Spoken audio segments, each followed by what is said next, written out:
This video will explore the formative assessment process. The formative assessment process is used by students and teachers during instruction to adjust teaching and learning strategies to reach their goals. So what is the formative assessment process?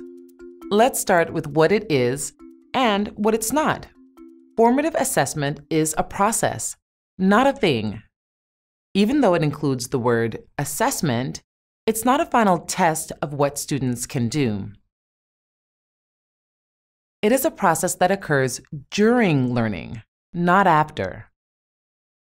In other words, formative assessments are assessments for learning, while learning is happening. On the other hand, summative assessments are assessments of learning, after learning has happened. Here's an analogy I like to use. Let's think about Olympic athletes. Before the Olympics, athletes practice. They use feedback from peers, coaches, and their own self-evaluation to improve. This process of checking, evaluating, and adjusting while you are practicing is the formative assessment process in action. Let's explore what this looks like in the classroom. The formative assessment process occurs throughout learning, and it often looks and feels like a classroom activity, discussion, or assignment. When used formatively, classroom activities inform next steps for students and teachers. On the other hand, if used summatively, classroom assignments sum up students' learning.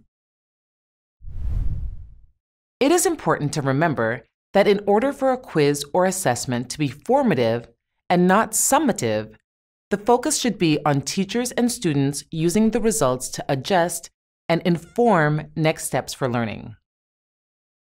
Let's take a closer look at the formative assessment process. This process involves an ongoing cycle of actions. First, students and teachers clarify the intended learning. This is the goal. Where are we headed and why? Then, they elicit and gather evidence of what students think, know, and can do. Students and teachers interpret the evidence by comparing it to the learning goal. And then they act on the information to move students forward. The process is fluid and informs both student and teacher actions. Let's look at each attribute of the process. The first attribute is to clarify intended learning. We have to start with what we want students to know, understand, and be able to do. What are the learning goals, and how will we know if students have met them? Think about the process you used the last time you put together a puzzle. Did you look at the picture first to know what the puzzle would look like when it was finished? Did you revisit the picture throughout the process as a guide when you got stuck?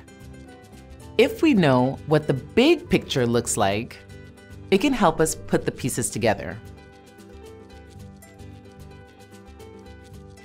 Clarifying the intended learning enables students to understand for themselves what they need to learn and how they know that they've learned it.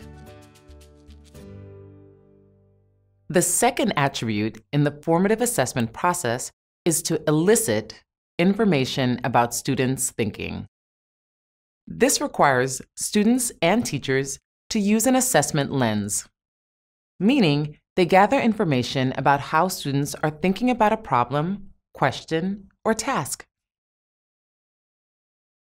Eliciting evidence of student thinking while learning is happening helps students and teachers make the right decisions about how to move forward. How can students and teachers know what they need to do next if they don't know where they are? Evidence can be gathered in many ways. For instance, observing, listening, and questioning students, allowing them to show their thinking through handwritten or computer-based work. Even asking students to perform, draw a picture, or use gestures to show what they are thinking. These are all great ways to find out what your students know so you can support them. The sky's the limit in terms of creatively eliciting information about what students think, know, and can do. The third attribute in the formative assessment process is to interpret information. When you elicit evidence, it's important to interpret that evidence based on the learning goals. This helps you and your students stay focused. It wouldn't work to evaluate a mogul skier's performance based on the criteria you would use for a figure skater.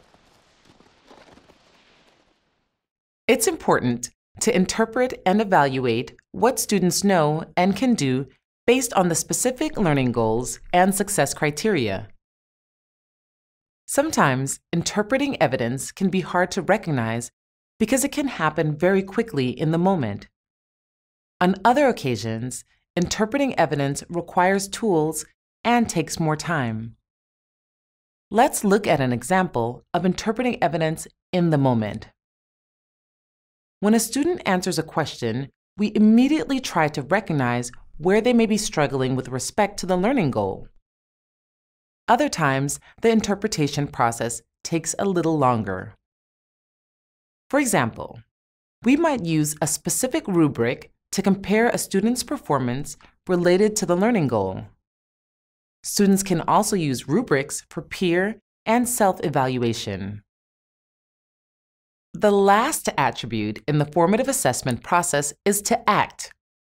Now that students know where they're at and where they are going, we can help them get there. Taking action can involve adjusting instruction.